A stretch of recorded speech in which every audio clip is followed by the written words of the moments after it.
very first question is, can you give us a little bit of, or provide some details regarding what that animal ordinance was? Well, the animal ordinance, as it was proposed, was to prohibit people from hanging or processing animals in their front yard, side yard, or rear yard outside of an enclosure in view of other neighbors.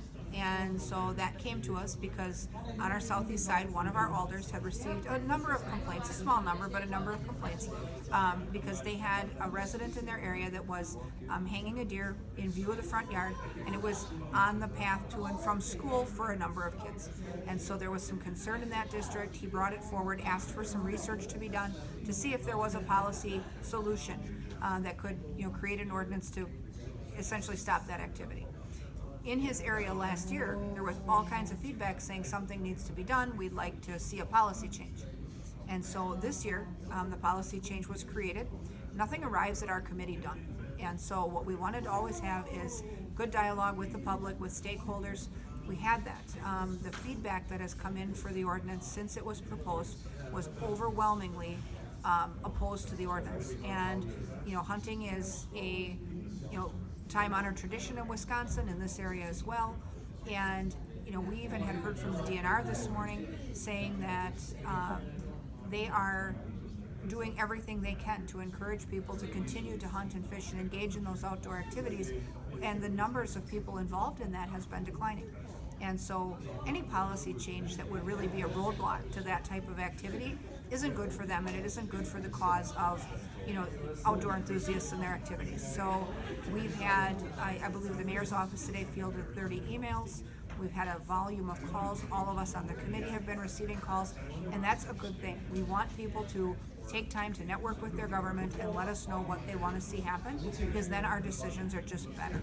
And so overwhelmingly, the community was opposed to the ordinance, and so this community stopped the consideration of the ordinance. We looked for a motion to approve. There wasn't one, and so that resolution died for lack of a motion to approve, and it will have no action, and it will not go to the city council. So as far as we're concerned tonight, it's a dead issue. It's not happening, and I think that hunters and outdoor enthusiasts can rest assured that that's not happening in Wausau anytime soon. Great. My next question is, one of the responses that we heard from a few of the council members was they didn't really think that this was a problem, or they didn't hear of this being a problem until it was seen on the agenda. Can you talk about that? Right. It really is not a widespread problem, and one thing we never want to do is make a overarching policy decision based on a singular issue. And so we were not sure how big of a problem Wausau had, and no other alder people had received complaints about this. Only on the southeast side had there been a small number of complaints, and that caused their representative to seek a solution, or at least seek discussion of a solution, to gauge public opinion and see if this is a larger problem than they even knew. It really isn't.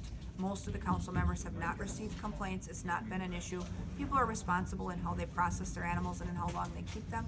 I mean, obviously, if they get that animal, they want to process it as soon as possible as well, and that's been happening. We've just not had a volume of complaints that would create a need for a global type solution that affects every resident, when the issue really only involves a small number. And my very last question, as far as any advice you would give, I guess, the residents that did put forward that proposal? The residents that have the issue with it, it's a short time. It happens a couple days a year. And, like Alderman McElhaney said, there are a number of things that happen in a community when we're part of a community. And sometimes there are situations where, things happen that, someone may find offensive that other people don't find offensive. And in the context of a neighborhood, sometimes those things happen.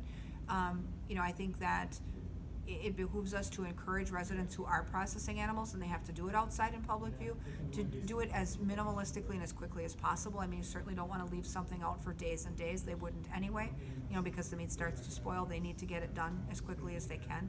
And I think most people are courteous to their neighbors, and they're understanding of the need for that. So I don't know that there's any advice that we have to give outdoor enthusiasts, because they're already doing it well. It's not been a huge problem in our area. Yeah, covers pretty much everything that I've Anything else had. you wanna Yeah? No, I think so. I have to say that based on the volume of public opinion that we received, I am glad to see that this ordinance stops here and that it didn't go any further, because I think that it is an example of what a lot of people would consider overreach. And I think that it creates too big of an impact for a very small problem. And those are the things we always want to avoid as policymakers, is you don't want to create a big solution to a problem that wasn't big in the first place. So I think we had a good outcome today.